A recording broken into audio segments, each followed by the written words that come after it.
Amazing. If we pause for a moment, then I would love to hear from Joe. Amazing. So just as our kids have gone out, we thought it was a really good opportunity to be able to give you guys an update on all things Soul Kids. Obviously, we have children's groups running all the way from 3 years all the way up to they're about 16. So there's lots going on in the life of the church. And so we decided that today we'd love to be able to hear something from Joe, just around Joe and Mark lead our Soul Kids group. And so it'd be great just to hear a bit about what's going on. So Joe, what is it that you're excited about at the moment? What's going on right now in the life of Soul Kids? Hi, everyone. So Soul Kids is super exciting right now. One thing that I really love is the children feel like friends. They feel like family. They're so connected with one another, which is super exciting because we want children to feel at home in this place. Another thing that's really exciting is our team. Our team is growing. Our team is amazing. Our team share this incredible vision for the children that they want to see the children spiritually alive and engaged in church and loving that as a place. So we had a team meeting last night and we had 10 people gathering together, and it was just so encouraging to be together as a team and to eat together and share vision together. Just check there's nothing else that's super exciting. I mean, let's see what your next question is, and then I'm...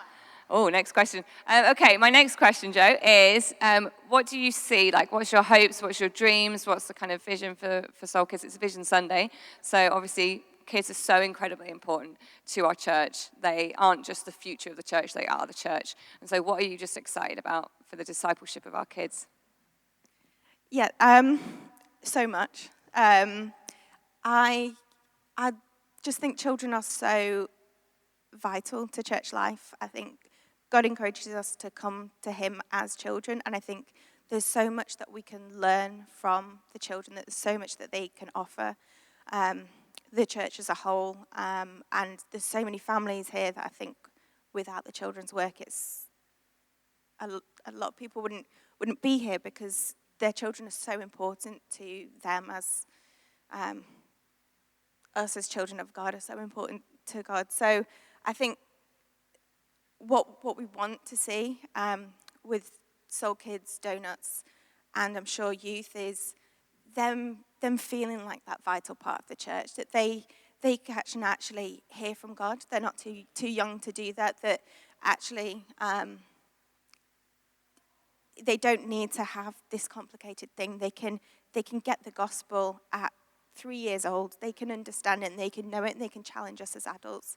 So my vision is to see them regularly sharing some of the things that they've been working on with the church so that you can see what's going on in all the other rooms here. And for them to be able to pray for and with one another, to hear God speak in their life, and to share some of the songs, some of the Bible verses that we're hopefully going to teach them. So those are some thoughts about sort of their spiritual growth. Our vision is for them to have fun, for them to be safe wherever they are, and to fall in love with Jesus. And through that to have events where, apart from the Sundays, that they can invite friends to. I'm always so challenged by my children, but they want to invite their friends to church. They want to share that they're a Christian, and they don't have those fears that we have as adults. And I think it's massively challenging, but also so encouraging that these children are evangelical. They want to invite people in. And so another vision for the year and ongoing is to have more events that families can come to, that they can invite other families, and that we can connect and bring people into church and bring people into this wider family. Let me just check that there's nothing else. No, I think those are my key things about our vision. And because the church is growing and there's more and more babies being added, which is amazing, we would love for a greater team as well, for us to be able to cater things more specifically to each age group, because that they're ready for those deeper conversations, but sort of spanning all these different ages it can be challenging. And so our vision is to continue growing the children spiritually, growing the team, and for people to love being a part of it. Amazing. And you weren't prepared for this question. That might tie with what you were just saying. But if there is, like, how can we help? What would be an amazing way to be able to help Soul Kids? I think first and foremost prayer. Prayer for our children. They are continually growing and continually being challenged by the world and their environments at school. So prayer for the children, prayer for the team, and prayer for the families that are raising these children. The other 6.5 days of the week, we only get them for a small chunk on that Sunday morning. So yeah, definitely prayer. And then thinking about what your involvement can be, whether that's just engaging with a child at church and just going, oh, what have you done in Soul Kids today? Or learning their name, showing them that they are valuable and that they are worth being seen and not ignored as they run around the church like wild children. But, you know, they're amazing, they're so alive, and I want them to feel loved and safe in this place. And then just asking yourself, do you have your own calling to work with kids? It could be leading the group and teaching them, or it could just be, you know, I want to be just that extra body in the room so that we can support those growing numbers. And there are needs throughout all the ages, so maybe 3-year-olds aren't your thing, maybe you'd like to think about more of a crash thing, or, you know, there's children that are going to go into secondary school that are in that junior time. There's all the youth as well that are massively in need and so open to learning more. So from 0 to 18, I just encourage you to think about what age are you drawn to? Is there something you can offer? Every other month is still an amazing offering. And I would just add, it's not really part of the question, but I grew up in a church and I went to Sunday school, and it was fine, and it gave me this amazing basis for my faith. But I did drift away. But I came back because I wanted to have friendships that shared the same values that I'd grown up with, even though I didn't at that time have a relationship with God. And then when I went off to uni, I did my own thing for a bit, but I was really dissatisfied. And I returned to church for that, and then found God. So I would love for our children to have that such strong basis that, you know, no matter what the world throws at them, they want to keep coming back. But equally, when I was at uni, I was suddenly blown away by people my age singing about God with passion. And I was like, what? Like, they're singing about a lamb, like this doesn't make sense anymore. And so I would love for the children and young people of our church to be those people that challenge the people around us, that are so passionate and on fire for God that it does leave their peers questioning, like, what is going on? Maybe they've been a part of a church that isn't as alive, and so that they've really got something to offer. So I just thought I'd share a little bit about my story, but also just how vital it is that these children are invested in. They've got so much to offer, and we're raising adults, and these years, they're like sponges. So if we can get them absorbing the Word of God, being, invited into His kingdom and getting to know the Holy Spirit from an early age, I just think it's so exciting who these children are going to grow up to be. Yeah. Amazing. Isn't that incredible? Thank you so much, Joe and Mark and the whole team. You guys just so and so and so, and it's been really just encouraging and exciting for us just to see what God's been doing, even just over the time when you guys have been kind of stepped up to pick up that mantle and to lead. And so thank you so much. You're amazing. Bless you. And I would love to invite my good friend Christopher, Mr. Chris Clark, everybody. Amazing. Our church is made up of trustees and leadership team. Chris is one of our outstanding trustees extraordinaire, is his official title. And I'd love to be able to hear what's going on with trustees. What does that look like? Over to you, sir. Merci beaucoup. For those of you that don't know me, my name is Chris. For those of you that do know me, my name is also Chris. Eye rolling from the back there. Thank you, love. So I guess I'll start with a little bit of a brief overview of what a trustee actually is, because some of you might not know. I'll do this very, very simply. Basically, a trustee manages the assets and the compliance of the charity. If you want a more in-depth explanation of that, feel free to chat to me afterwards. Basically, I get to give Ben a P45 if he steps out of line. So if he ever does, let me know, because he's gone.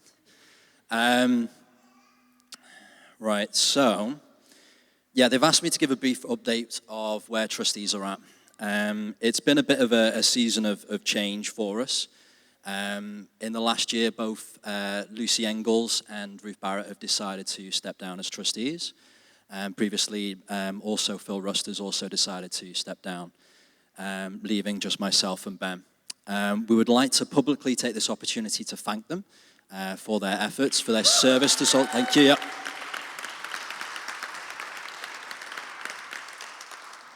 We would like to thank them and honor them for their service to the church as trustees and Soul City.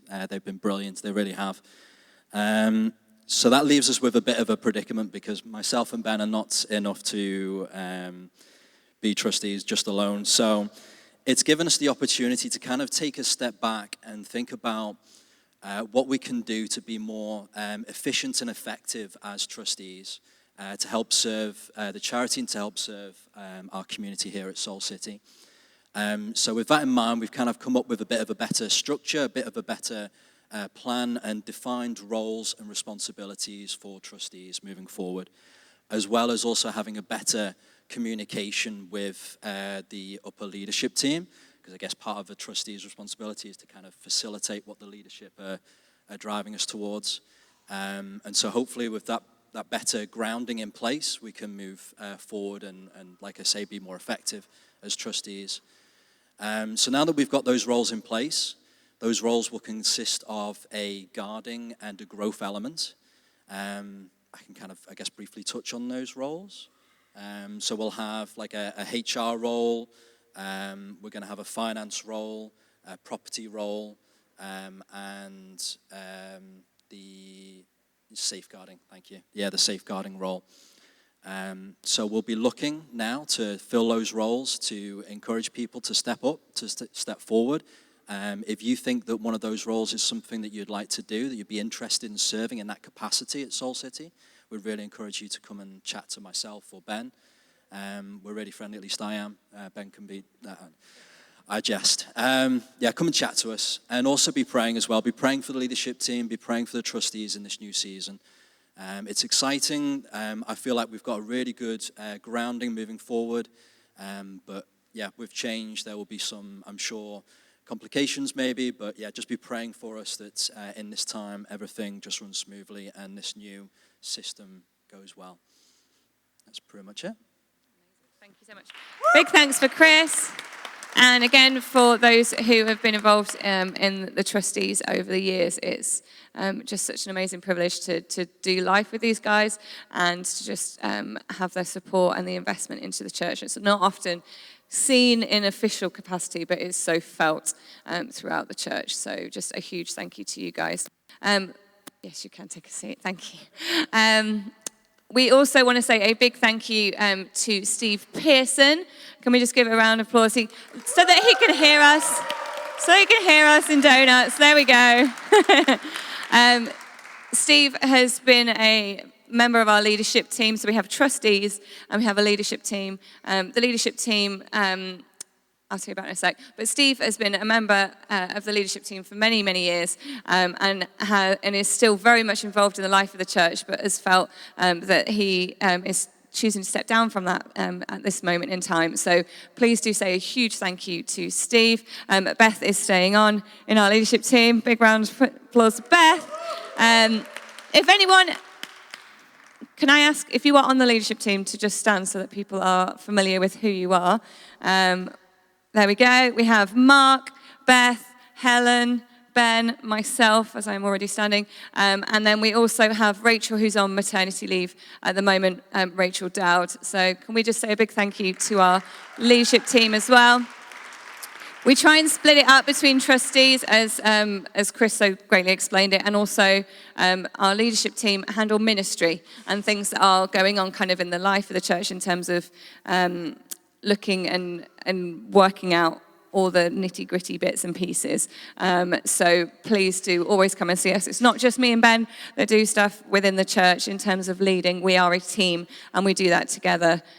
So these guys are excellent and wonderful, so please do get to know them and support them. I'd love to invite one of our leadership team up right now. This is Mark.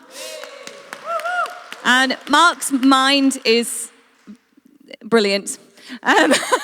The word didn't quite come to me. It's brilliant. Mark's going to give us a bit of an idea of metrics and what, like, some numbers, because numbers are really helpful, and numbers are people, and people matter. So I'd love to be able to hear a bit from you as an update on that. Thank you.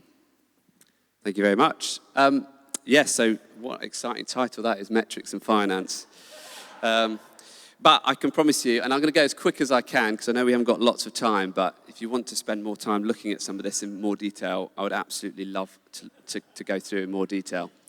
Do you want to just go back one slide, Naresh? Because I think it is really important that... That's right, yeah? It is really important as part of all of this that we just massively, as a leadership team, massively appreciate all of the hours and time and energy that goes into volunteering for all the different roles. You know, there's guys doing Soul Kids today. Obviously, you've got the guys doing donuts as well. And there's so many people that make this church run as well. So we just massively appreciate that. And secondly, we're going to come on to the finances. But, you know, the generosity that people put into this church, the money they give week on week. And I know for some people that might be out of abundance. For some people it might be in a really, really tricky time. And we just really appreciate that, and it literally would not run without people doing that. So we just want to just really appreciate everyone and thank you for, you know, the money you put towards it. So,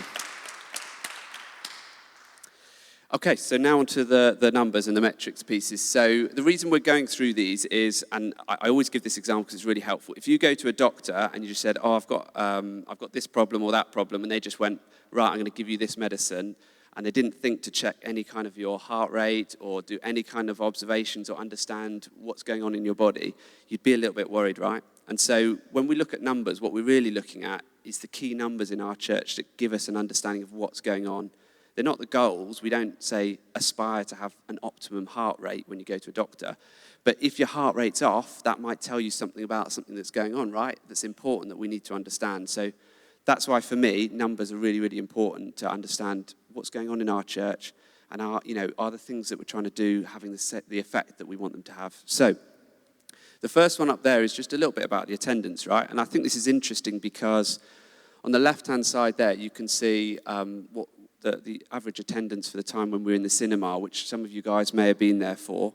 And I think what I find interesting is some people reflected on that and think, oh, it was much busier in the cinema. And I just find that's interesting because actually when you look at the numbers, over the last 12 months, that's what that 78 is, we've actually seen more people week on week at church, which is really exciting as a church, right? That we are going in the right direction. But it also shows why we need to look at the numbers and not always let the emotions or the feelings of what we're seeing. Because actually this is a big room, and that's why it sometimes feels a bit different. But that's really exciting. So that's that one. Next one. We've already talked a lot about kids. Me and Joe are really passionate about this part of the ministry, but it's so exciting that we have such a large group and a large proportion of our church that are under 18s. And that gives us such an opportunity to invest in them. So that's really exciting and a real healthy sign of a church that we've got a real balance of age groups. Next one, I think this is a really, really important graph because you know, we want to be a missional church, right? We want to go out and help people see and know Jesus. That is our mission for Stockport, help people find and follow Jesus. So if you know, in the future we're not baptizing, we're not bringing people into the body of the church, then what are we doing? You know, kind of, we're just sort of having a social club of Christians. So we really want to drive this forward. We want to see more people be baptized. I think that's really the heart of this church. This one's quite a complicated one, but it's actually a really, really, really important one. And it basically, I won't go through the measure exactly, but on the right-hand side there, you've got a sort of a dial or a measure, and it was based on a book called Vital Signs, and it looked at American churches. So it's a pool of data and information, and it looked at how many staff members they had to the size of the congregation. So it's really looking at your staffing levels. And the reason why it's got top 10% and bottom 10% is because actually in a lot of churches, they have this problem where they ultimately have large staff teams taking up lots of resources. And the challenge is to say, how do you look at actually turning that into ministry or action?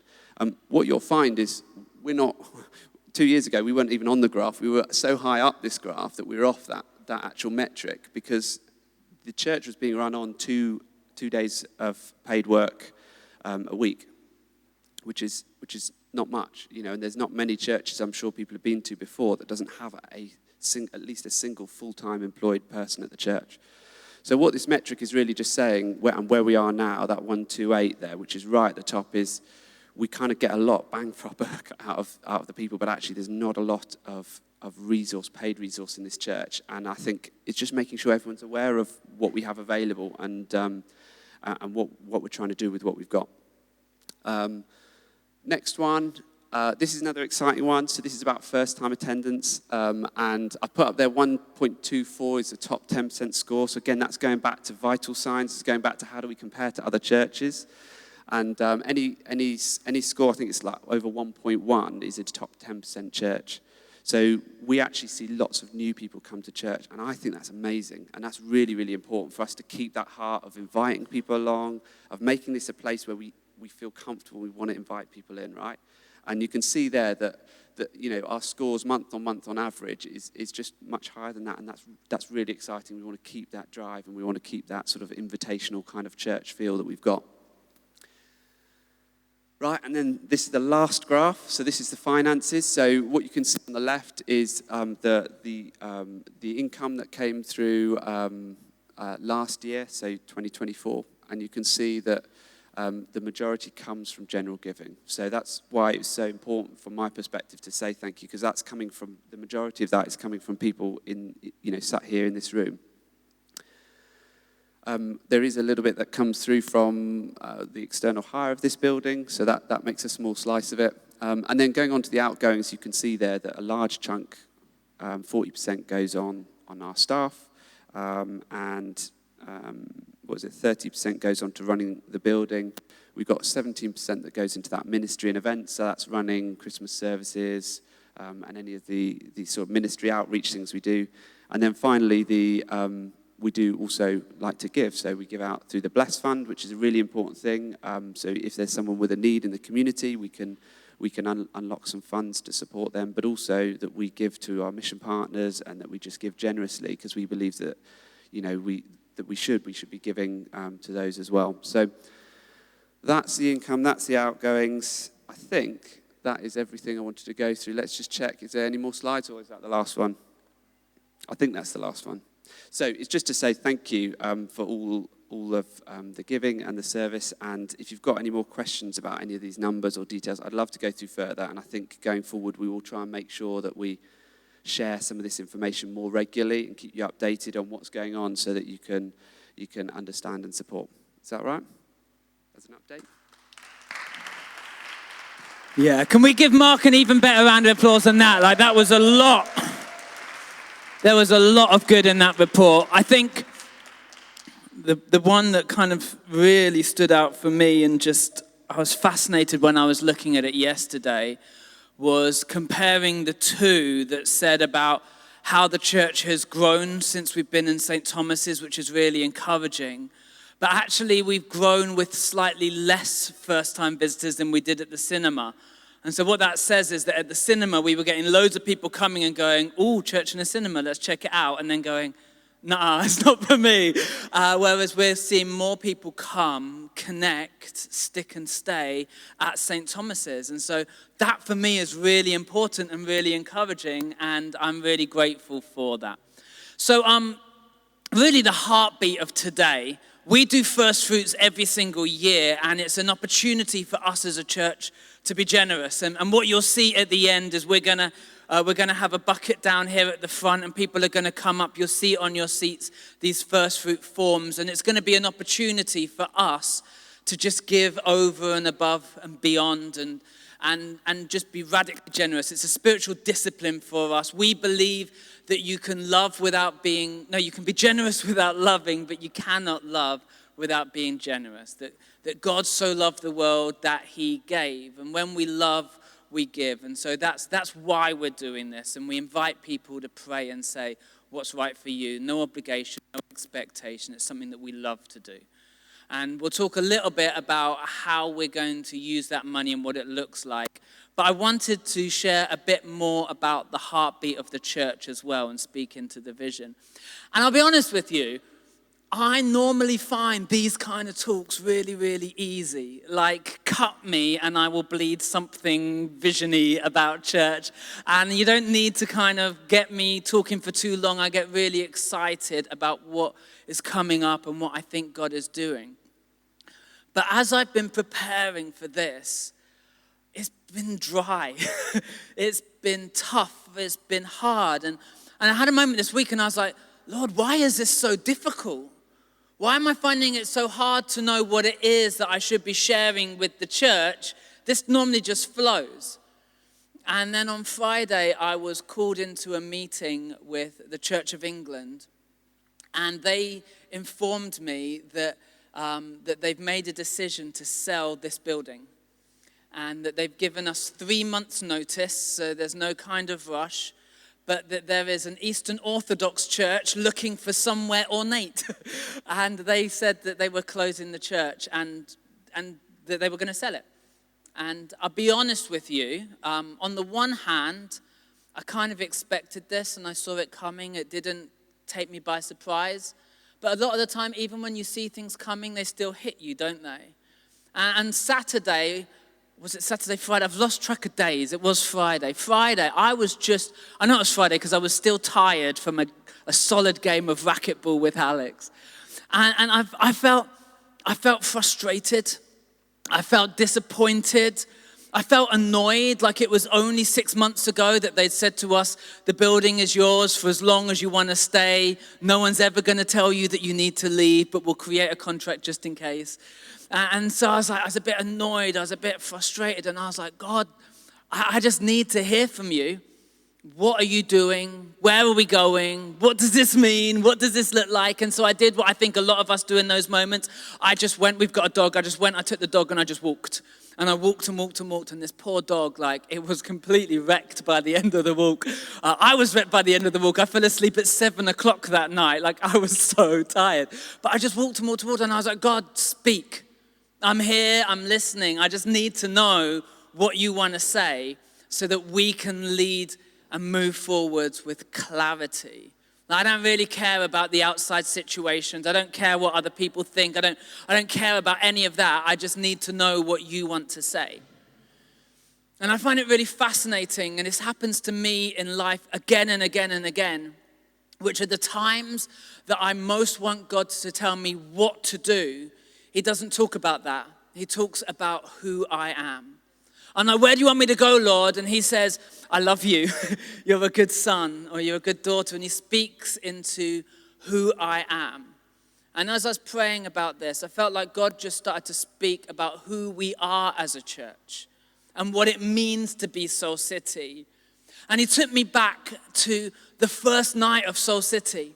We met in this little coffee shop that doesn't even exist anymore, called The Hatters. And we pulled some people together. We got my mate Rich to play some guitar and to sing some songs. And I shared a talk about the vision for this church. And some of you were there on that night. A whole lot of you were not there on that night. And I've just been thinking about this. And what I want to do is a little bit unusual in some ways, but I want to go back and I want to share that first thought from that first night so that we can remember as life goes in different directions and things pull us and stretch us and there are storms and challenges, we can remember who we are and what we're really doing here and what we're about. And so really, it all began in a coffee shop in Didsbury, Costa Coffee. And I was writing a sermon with my mate Tim. We were sitting down, and then completely out of the blue, I heard this noise, and it went bang, bang, bang, bang. And in that moment, the whole coffee shop went completely silent. And people started to talk. There was this murmuring conversation. And above that conversation, 2 words rung out clearly. Someone said, gun, bomb. And I've never felt fear and panic rise up so quickly or so tangibly as I did in that moment. Upstairs on the first floor in Didsbury Costa Coffee. And I thought, it wasn't that long after the Paris shootings. We've seen it in Manchester before, and I thought, this is it. And people started to panic, like they were freaking out up there. I remember one guy, he ran over to the French windows, and they were locked, and he was shaking them like couldn't get out. Children were crying. Another guy, he climbed up to the top. They had those sideways flat windows. He climbed up to the top window, and he leant out, and he fell from the first floor all the way down onto the pavement. He smashed his face up. He broke his arm.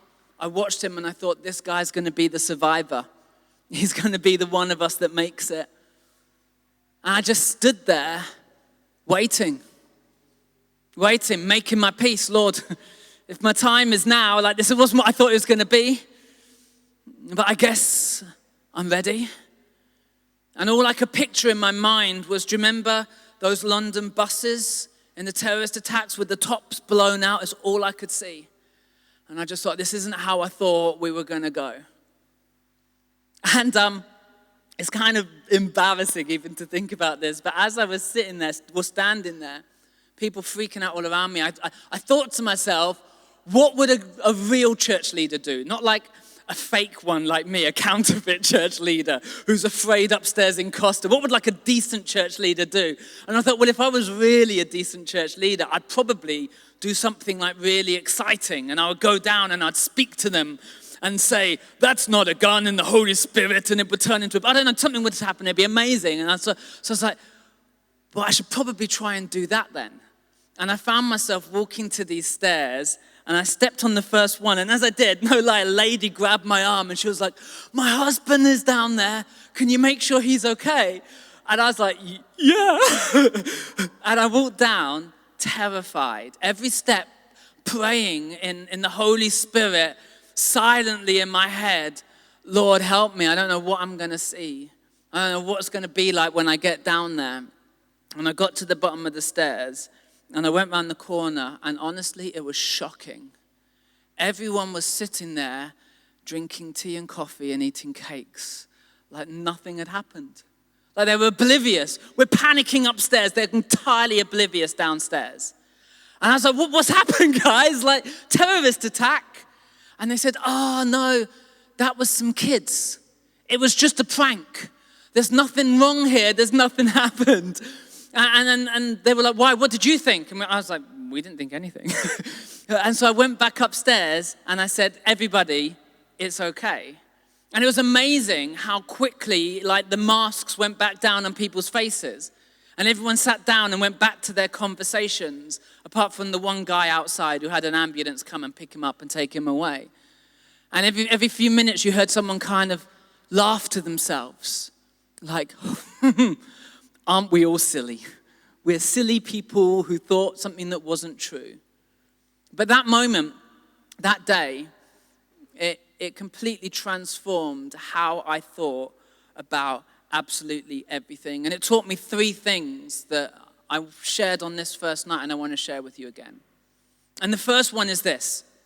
There is a lot more going on under the surface than you don't see.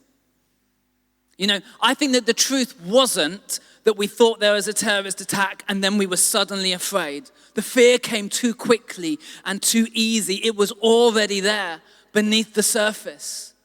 We just needed a context for it to come out of the surface. I think a lot of people, they go through life and on the outside, they look amazing. They're drinking their middle-class coffees with lattes and they're sipping and they're joking and they look fantastic on the outside. But under the surface, there's fear. Under the surface, there's anxiety. Under the surface, there is brokenness. And then something comes along in life and it hits us, it beats us, it attacks us, and then what is under the surface suddenly comes out. And we find ourselves exposing what's already on inside of us. And we're quick to try and get the masks back down. It's a little bit like when the heat comes, we're like tea bags. And suddenly everything that was inside of you goes outside of you. Nothing changed except the context. And there's so many people walking around with brokenness and with pain under the surface. And we beat ourselves up as well because we compare our under the surface to other people's Instagram highlights. We see their external lives and they're holding it together and they're showing us these wonderful exteriors, and then we feel like we're broken, we're not good enough, like things aren't together enough. But the truth is that we are all the same. We are all feeling like this. And I remember when I was 20 years old, before I was a Christian, and I remember thinking I don't believe in God. And looking back, deep down, I would say there was something missing.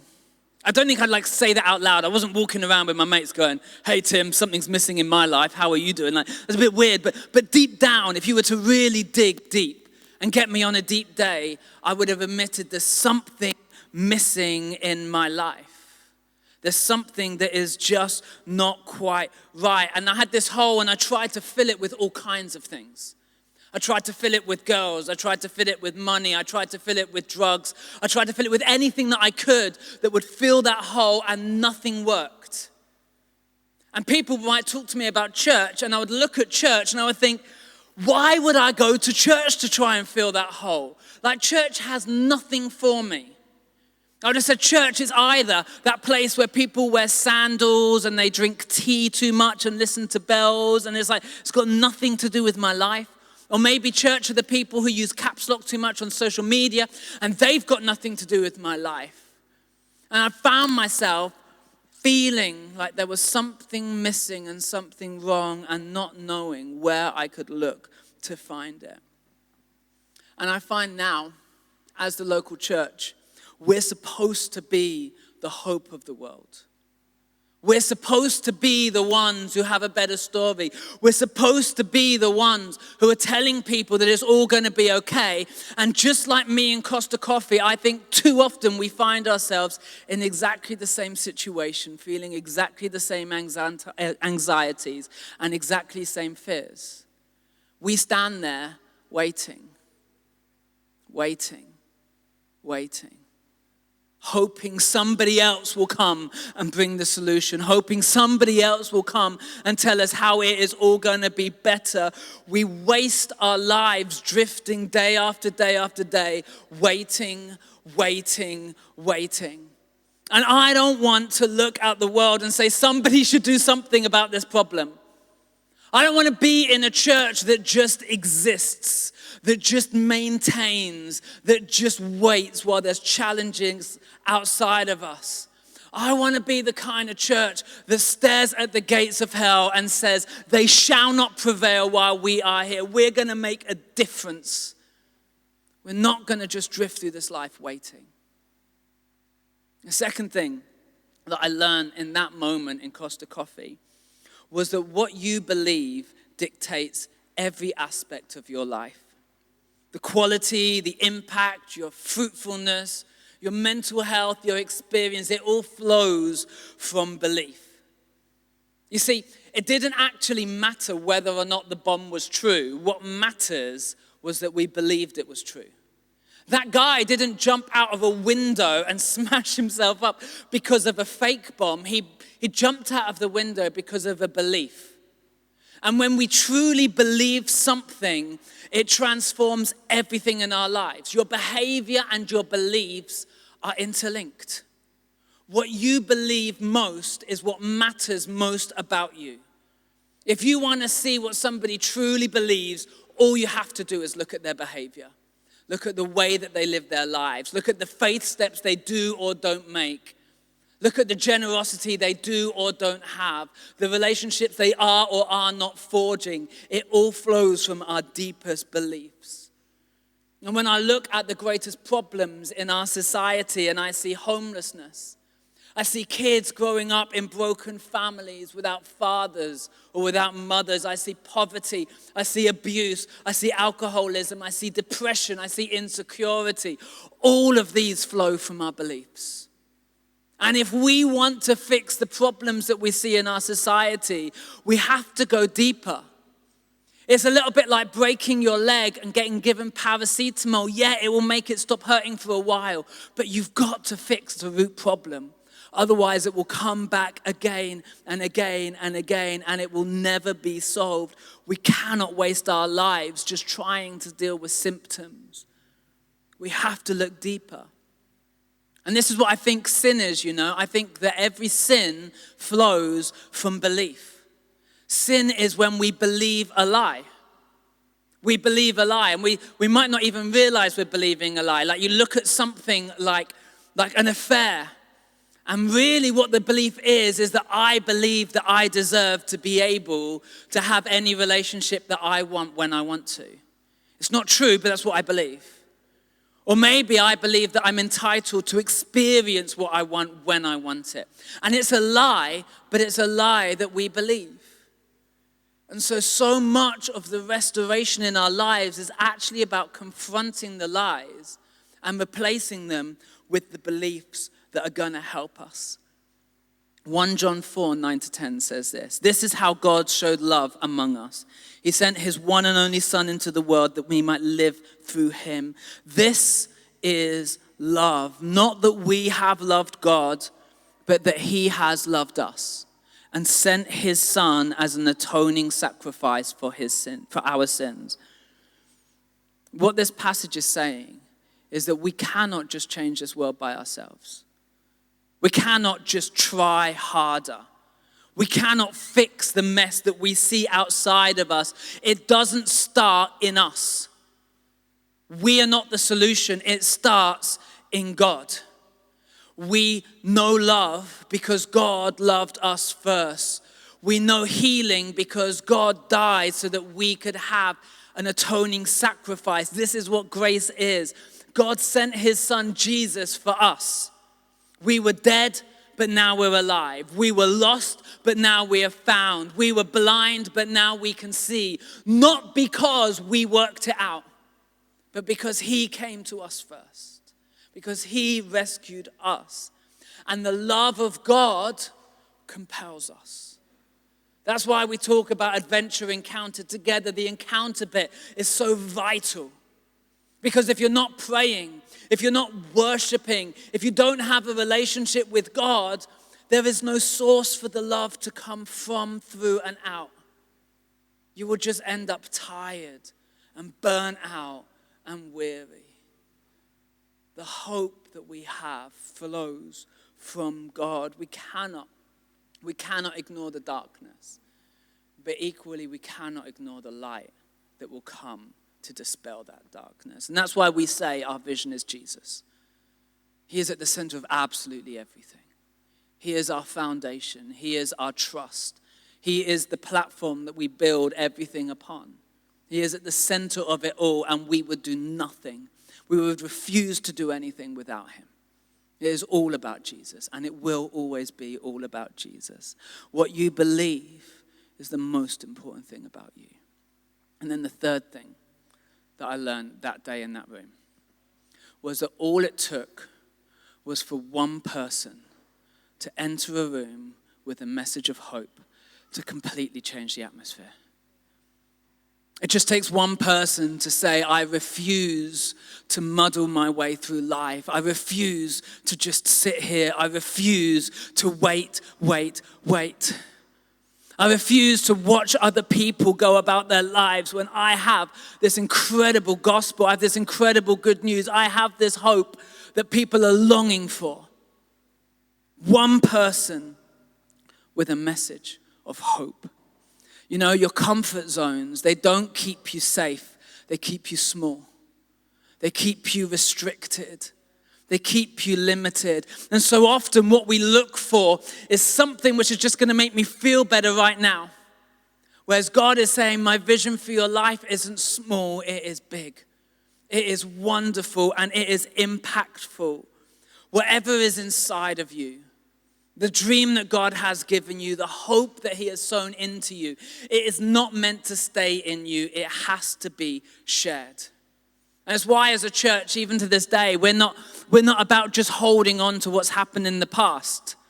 Like I remember in lockdown, when it felt like we were at our hardest, lowest moment as a church, we planted a new church. We sent people out and we said, go to Dresden, go and start a new community. And they're there even now, even today, meeting. We believe that God wants to do amazing things through us.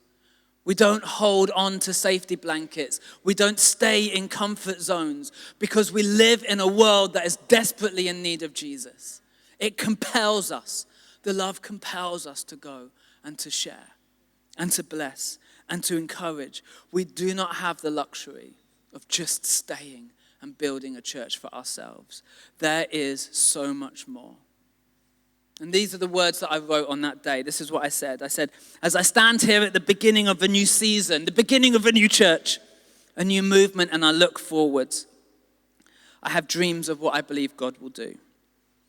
I don't see a church, I see a movement of ordinary people who do not live for themselves, where a new generation will rise up and bring ideas and creativity that we've never seen before. I see hands raised high, worship songs inspired and created, praise ringing out across our town. I imagine a family where everyone is welcome and everyone has a part to play, where it's okay to not be okay, but our lives are shared. I see people who stop on the street, who hug the hungry, fight for the traffic, stand up for the oppressed and marginalized. I see kids who are leaders in their playground, standing strong, bringing hope, transforming lives. I see a center where people from all around the world will come and be equipped to plant churches, transform cultures, and lead in every sphere of our society. I see the honor, respect, and courage birthed out of a spirit of love. I imagine life flourishing, a league of leaders on fire for Jesus. But more than any of these images, a single idea sits at the center. In 1 John 4:18, it says, perfect love casts out all fear. Because of Jesus, we will not be comfortable, we will not be safe, we will not be silent, because we are a movement of hope walking directly into the heart of darkness. We are relentlessly reaching out for the souls in our city. We will live without fear and we will love without limits because we are Soul City Church. And you know, even reading that again today, that is still us. That is still who we are. That is what we mean when we put on the slides, adventure, encounter together. That is where we are going. And we have done some amazing things.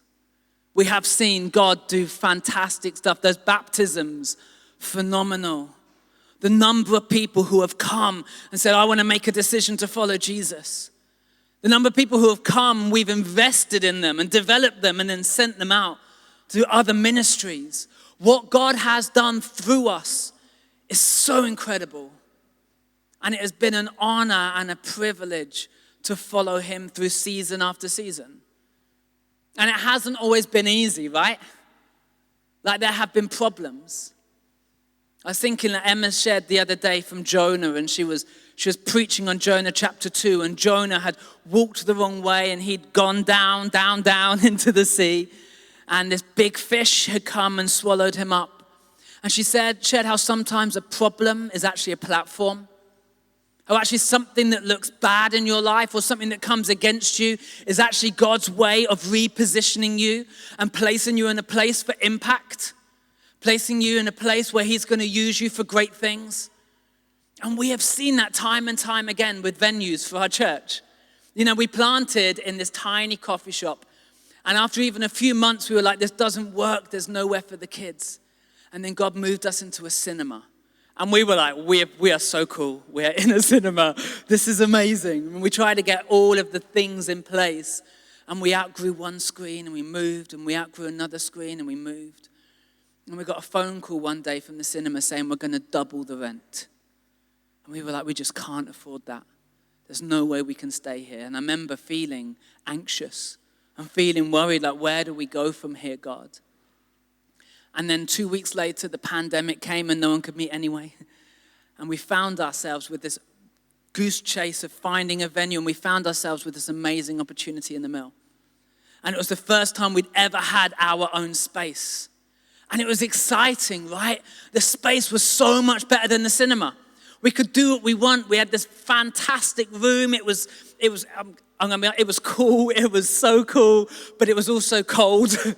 And it was also difficult with a gym above us making a lot of noise. And then the ceiling started to crumble in a potentially life-killing way.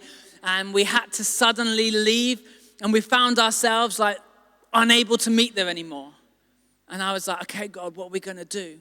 And I got a phone call from the cinema. And they said, you guys were the best hirers we've ever had. Would you consider coming back? I was like, yeah, we'll consider coming back. Like, yeah, but I was trying to play hardball, right? I didn't want to be too keen too fast. So I played it cool, and I was like, we'll consider it. But only if you charge us less money than we originally paid, and you give us a free space for the kids, and you give us the largest screen in the cinema. If you do all of those things, we'll come back. And I was thinking, please, Jesus, we've got nowhere else to go. And she said, yes. And so we then moved back to the cinema. And it was a step up. It was a step better. God gave us more than we had before. And I remember for about 6 months it was wonderful. And then they started to suddenly get lots of big films in. And they started to say, sorry, you can't use it on a Sunday morning.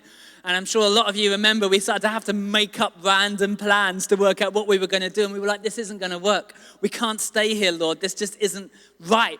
What do we do? And I had a conversation, like literally we prayed one morning, and I crossed a room in a prayer meeting and had a conversation with somebody. And he turned around to me, first time I've ever met this man, and he said, by the way, I often hear churches like yours having problem with buildings. I've got a building called St. Thomas's. If you ever need a free building, you could use it. And I was like, yeah, we'll consider it. Trying again not to look too desperate, as I then quickly phoned him back the next day and we're like, yeah, let's have a tour. And we worked out that we could somehow share this building with the community in. And that was fantastic because it was just a place where we could have community in a way that we haven't. And you saw on that slide before, we saw more people come and connect with this church. And we suddenly found people from Stockport coming into this building and saying, hey, I want to know who Jesus is. Hey, I've got questions. Can you answer them? And it was exactly why we started the church. It was amazing. And so now we find ourselves round again looking at this problem afresh. And I don't know if you've ever felt lost, but it's always scarier when you're in the forest because you don't know where the edge of the forest is. You don't know when the breakthrough is going to come. You don't know what it's going to look like. But I want to tell you, this is not our first time around this lap. Yeah, you know what I mean? It's not our first time running around this track. We have been here before, and every single time God has used it for good. Every single time he has taken us somewhere better for greater impact, that he has led us forwards. About this time, 18 months ago, I was praying in the cinema just as we're about to leave, similarly to how I feel now. And I said, God, what are you doing? Where are we going? And I heard God speak to me in a very clear way, which is rare. And God said to me, I'm leading you from battles to battles. And as I sat there, I was like, that's not that encouraging. Like, I'm tired. This has been hard. Is there not something more hopeful? And I felt like God took me to Joshua. And he said to me, wilderness battles are very different to promised land battles. You've been fighting from things. I want you to start fighting for things. And I was like, wow. And that's what we've then started to do as a church this last year. We've started to ask that question, what are we fighting for? Let's not get too caught up. Let's not get too distracted. Let's not get too lost in the problems and the challenges around us. But let's keep our heart on who we are and why we're here and what it is that God wants to do through us, because Stockport still needs Jesus. You know that? Stockport still needs hope. Stockport still needs life. Stockport still needs light. I was looking at the maths. I'm not normally a mathematician like Mark loves numbers. I hate numbers. But I was looking at the maths. Stockport has about 280,000 people that live in Stockport. And I was working out the churches. My best guess, this isn't precise, this is my best guess looking around the churches I know and adding up who I know goes to churches. My best guess is that there's about 3,000 people who go to church across Stockport. 3,000 people out of 300,000. That's 1%. I don't need to have an A-level in maths to know that's 1%. 1%. You know, the national average is 6%, and people say that that's gone down massively. We're at 1% in Stockport. That is my job at the Evangelical Alliance is to go all around this country, meeting leaders in cities. I was in York. They were saying, how can we get from 15% to 30%? That was what they were talking about. I was like, we're at 1%. 1%. It's why we're here. Because this town needs a church that makes sense in their lives. This town needs a church that is not content to just close their doors and have a happy, holy huddle by themselves, but are going to go out. They're going to share lives. They're going to take risks. They're going to do things and make mistakes. That need some people who are going to say, we are here for a purpose, on purpose. Stockport needs it. You know, every other town or city in our nation has got 3 or 4 huge churches working to transform that region. Think about Manchester. You've got Audacious. You've got Ivy. You've got King's Church. Think of Life Church. Think about Salford, and you've got St. Philip's. You've got Victory Outreach. You've got Lighthouse. Think about Stockport. And there aren't. I mean, around the edges, there's a few bigger ones. It is a hard place. I remember some friends coming to us when we said we're going to plant in Stockport, and they said, with love, think about somewhere else. Because Stockport is a hard place, and churches don't grow in Stockport. There's a reason why. And we were like, and there's a reason why we're going to Stockport. Because Jesus hasn't given up. We are here on purpose, and this matters. And so when we're looking at this problem, when we're looking at these challenges, we're looking at everything that's happening outside and around us, what we're saying is, God, what is it that you're doing next? And I believe that God is inviting us to step into this, to say, what are your prayers? What are your hopes? What are your dreams? What is it that you are contending for? Not what are you fighting from, what's going on beneath this. What are you fighting for? What are you going to go tooth and nail? What are you pouring your life into? Because I believe that is what God is asking of us today. And I believe that for us, it's going to look like a venture. It's going to look like starting new churches. I think we need to raise the bar on what it means to be a follower of Jesus, but we need to lower the bar on what it means to do church. That we can just start churches. In the same way that we start small groups. We don't have to have a committee to start a small group. We don't have to have a committee to start a new location. That's just who we are. We can take risks. We can fail. We can make mistakes. We can learn. We can go again. We don't need to get permission to do the work that God is calling us to do. We can just all go for it and be on fire. What is it that God is calling you to do within all of this? And so what I'm going to do, I'm going to ask the band to come up and give us a little bit of background music. And we're going to spend some time in worship. But I want to ask you to pray through 3 things. 3 things. The first one is this. Are you in? Or are you still in? Because you know that every change of a season is an opportunity for a choice. And I want to just quickly say, if you're not in, if this isn't you, if this isn't where you're up to, if this isn't the kind of church that you feel like you want to be part of, that's okay. And there are plenty of other churches, and you go with our blessing. And I would rather you found somewhere where you could be fully in and fully on fire than be somewhere where you were out of sync and it wasn't right for you. I would rather that for you. I mean, I'm not going to lie, we want you in, but you have to be in. Are you in? And if you are in, then today is an opportunity for you to say, do you know what I am? I'm really in. I'm not half in. I'm not like haphazardly in. I'm not kind of just in for a little bit because I quite like this aspect or that aspect. It's not what we're building here. It's not who we are. I can't promise you that I can tell you what's going to come next. I wish I could. I'd be a liar. But what I can tell you is that we refuse to go anywhere that Jesus is not going. If he's not here anymore, nor are we. If he leads us to the right, we're going to go to the right. If he leads us out of our comfort zones, I would rather be out of my comfort zone with Jesus than in it without him. We're going to follow him and we're going to be bold. At times we might be reckless, but we're going to do it because it's important and it matters and we want our lives to count for something. We want to make a difference. I don't care if no one ever knows who we are, but I want people to shout loud about Jesus and who he is. I want people to have an encounter with Jesus that is undeniable and unshakable and will transform their lives forever. That's why I'm here. That's what we're here for. Are you in? Second thing I want to ask of you is, what is your prayer as we move forward as a church? What is your prayer? Because I believe that God has given us something which is a don't fight from things, fight for things.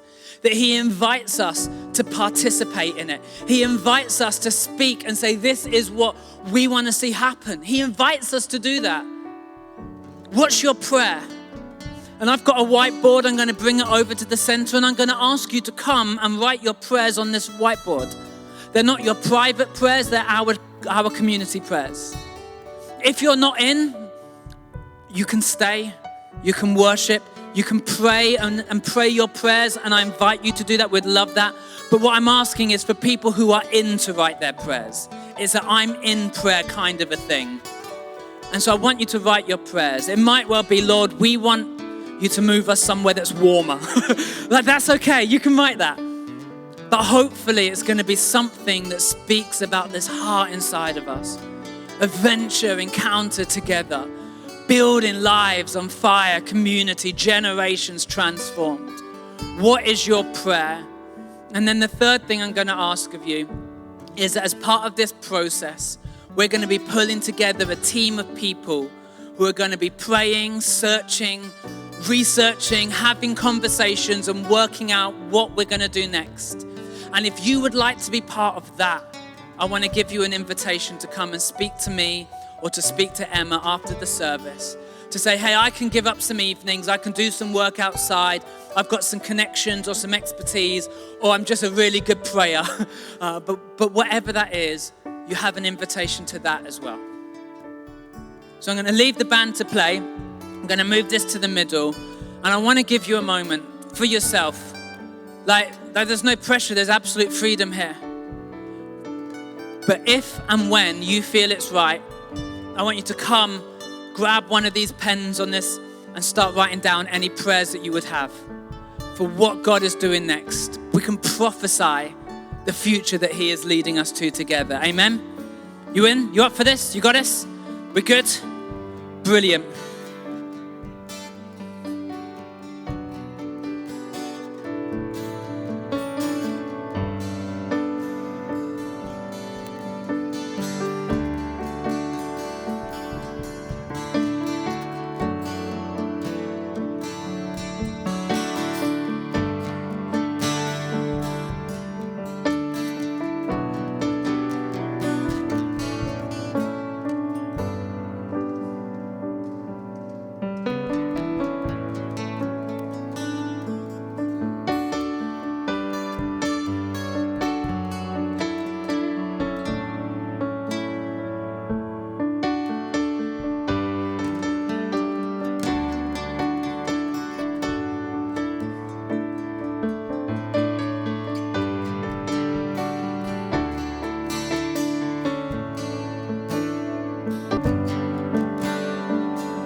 while we continue to do this, and if you haven't yet come up and you want to, you're welcome.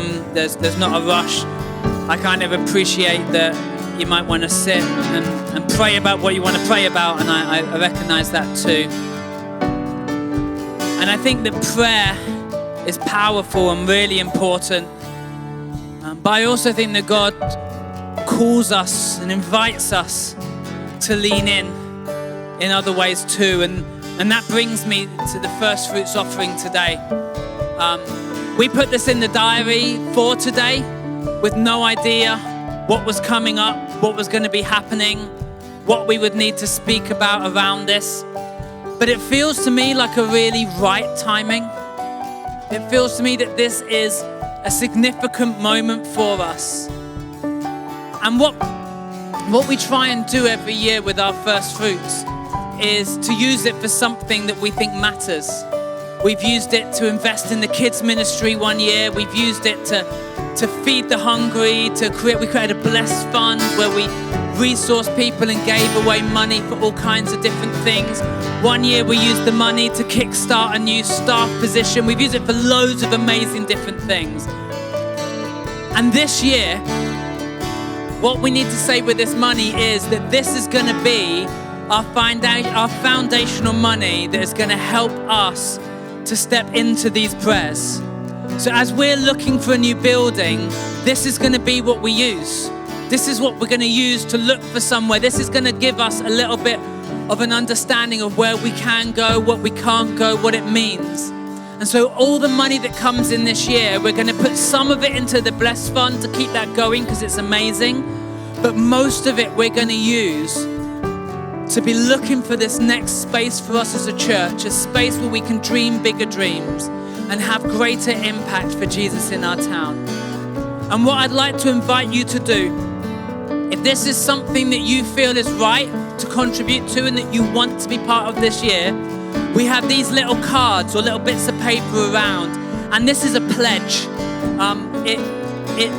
It's not meaning you're giving us any money now, but if you give it to us on this pledge, it means that we can count it and we can look and we can add it all up, and then we can say, amazing, that's what we're going to use and that's what we're going to do for it. And so the invitation for you today is to write something on this that feels right for you, whatever that looks like, and then to come down and stick it in this pot. If you want somebody to get in touch with you and help you in terms of facilitating the payment, tick the box at the bottom. If you're like, I can manage, don't tick the box at the bottom and we'll leave the ball in your court. It's fine either way. But just as we are continuing in worship, I'd like to invite you as part of our first fruits to come up with your pledges as you feel right. And you can either write on here, you can put your pledge in there, you can do it as and when you are needing to. If you need a pen, then I'd love to ask you to put your hand in the air, and I'm hoping the welcome team are listening to me while I'm saying this. But either way, Mark's gonna go and find some pens. So just give a wave, we'll give you a pen. We're gonna continue in worship, so we're gonna sing our next song. Feel free to lean in to participate. But as and when you're ready, let's come and bring our first fruit offerings to the front. If you didn't have one or can't find one, I'm going to leave some more slips for you here as well.